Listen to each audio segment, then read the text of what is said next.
L'été n'est pas terminé et ce refuge affiche malheureusement déjà complet. Un autre malinois dans un état lamentable. Celui-ci accueille déjà une trentaine de chiens, mais il y a quelques jours, le refuge de la Haute-Borne a accueilli 3 malinois en très mauvais état de santé. Il a vraiment un comportement difficile. C'est un chien, on voit, qui a manqué de nourriture, d'eau, et qui cherche à retourner la gamelle, à prendre la gamelle. Il fait une obsession sur les gamelles.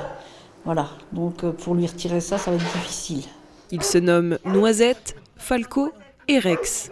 Écoutez, c'est une personne de possesse, un monsieur qui avait 3 malinois, qui était dans un box. Apparemment, il les négligeait beaucoup, puisqu'il ne leur donnait pas à manger, il ne les soignait pas. C'est son frère qui s'est aperçu du problème, qui a retiré les chiens avec sa maman et qui nous les a amenés. Donc il y a 3 chiens, il y a 2 mâles et une femelle qui se battaient, qui s'entretuaient.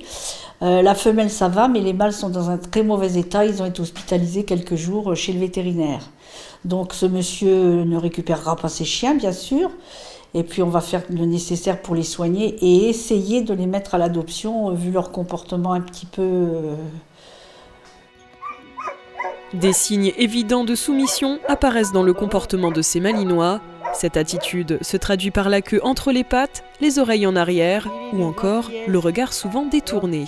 Ils se sont battus, donc ils se sont arrachés les oreilles, ils se sont blessés au museau, un petit peu partout, quoi. Ils ont des blessures un petit peu partout qu'on soigne régulièrement tous les jours.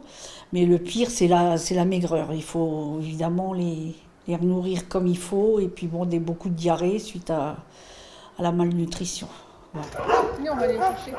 Depuis ces 15 derniers jours, de nombreux chiens ont été accueillis pour maltraitance et abandon. Ce staff, retrouvé seul dans la rue, par d'autres personnes, en fait partie. Pucé, le propriétaire de ce chien, habiterait dans un village situé en Haute-Marne. Nous, on se dit qu'une fois qu'ils sont arrivés ici, ils sont sauvés, en fait. Et quand on sait qu'ils sont vraiment maltraités, qu'ils ont des maîtres qui sont vraiment très mauvais, les chiens ne repartent pas. Voilà, s'il faut faire une procédure, on l'a fait, mais on ne renvoie jamais un chien en galère quand on est sûr qu'il repart en galère.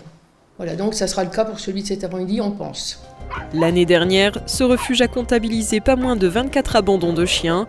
Cette année, au 1er août, ce chiffre est malheureusement déjà atteint. À échelle nationale, le compteur afficherait 12 000 animaux abandonnés.